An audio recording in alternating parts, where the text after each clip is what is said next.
निर्जला एकादशी 2024 में 17 जून से प्रारंभ हो रहा है। 17 जून 4:45 से। एकादशी का व्रत का जो समापन है 18 जून सुबह 6:25 पर। द्वादशी युक्त हरिवासर सूर्योदय व्यापनी शुद्ध निर्जला एकादशी, जिसको हम लोग भीमसैनी एकादशी कहते हैं। निर्जला एकादशी इस बार 18 तारीख दिन मंगलवार को व्रत रखा जाएगा।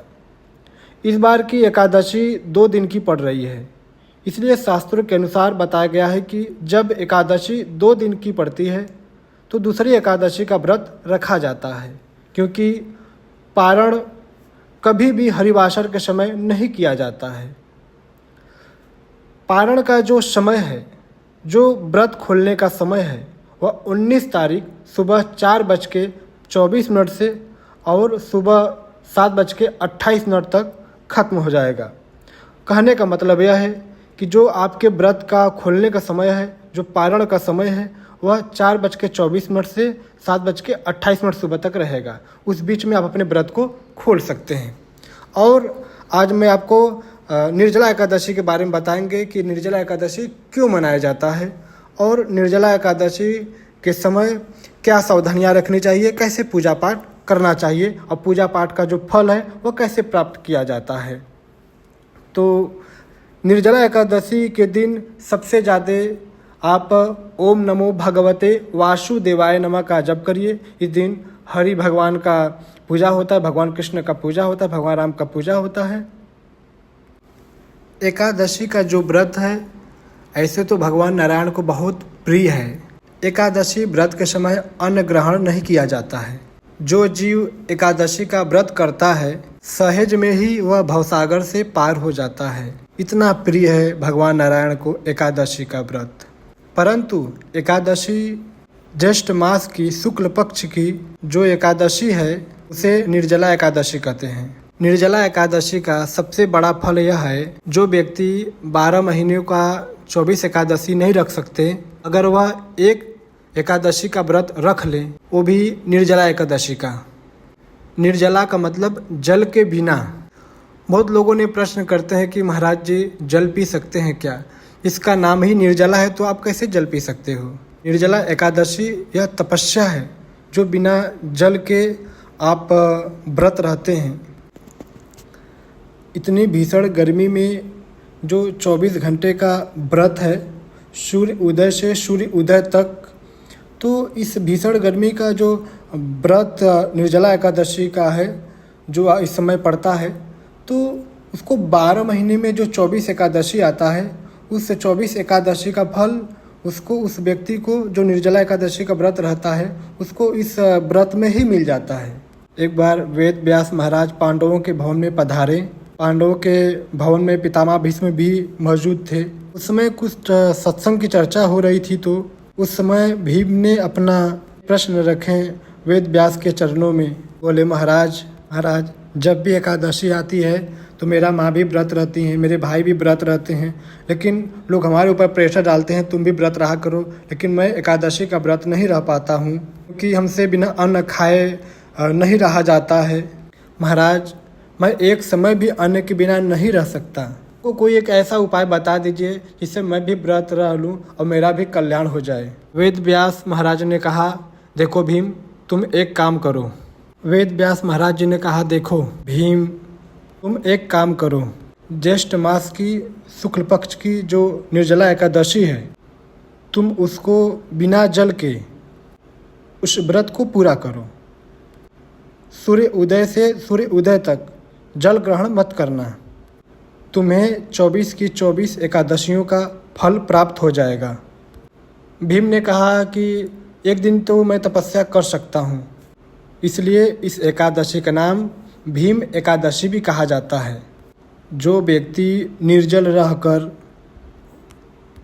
निर्जला एकादशी का व्रत करता है, आप कल्पना नहीं कर सकते हैं, मैंने सुना है, इसका फल इतना बड़ा होता है और इसका फल इतना अच्छा होता है कि आप विश्वास नहीं करेंगे। इससे आपके पापों को ख़त्म किया जा सकता है इस निर्जला एकादशी से। इस निर्जला एकादशी का जो फल मिलता है, इससे आप पाप मुक्त हो जाते हैं और आपका कल्याण हो जाता है। आप भवसागर से पार हो जाते हैं। इससे भगवान हरि बहुत जल्दी प्रसन्न होते हैं। एकादशी के जो दिन होता है उससे सूर्य उदय से पहले स्नान कर लेना चाहिए।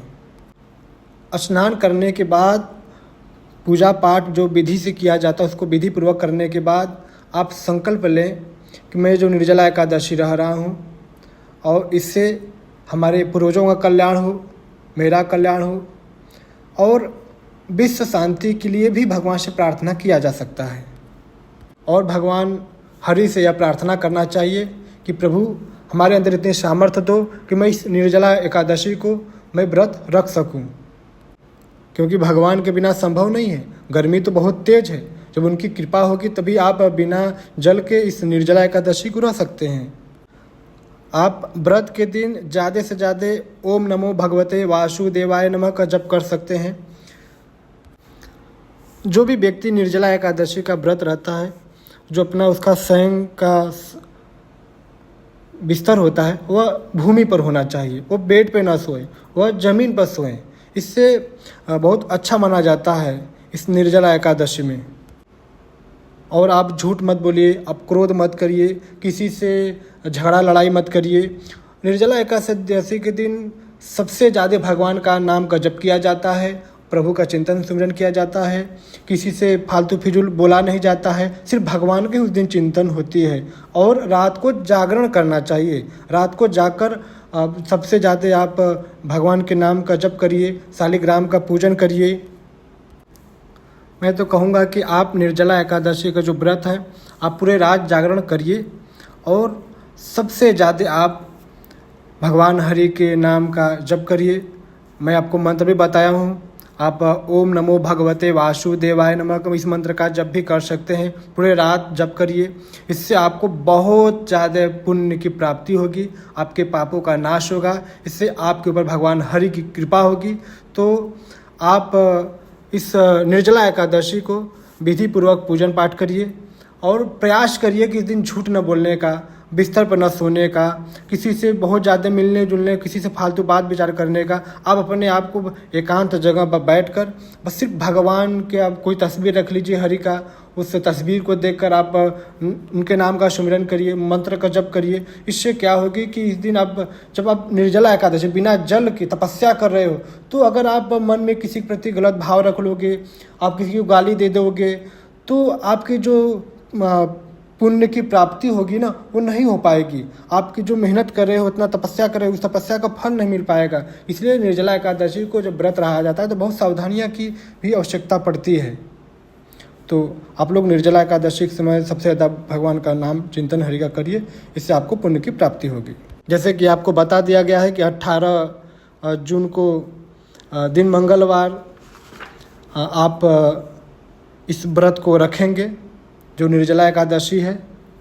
और इस निर्जला एकादशी में आप सिर्फ भगवान का चिंतन भजन करिए, आपको बहुत आनंद आएगा। और मैंने कहा कि आप जो निर्जला एकादशी का समापन करेंगे वो 19 जून सुबह 4:24 से सुबह 7:28 तक के बीच में जो आप पारण कर सकते हैं। जो सुबह जो व्रत का आप खोलने का समय है, आप उसको व्रत खोल सकते हैं सुबह 4:24 से सुबह 7:28 के बीच में। तो आप समझ गए।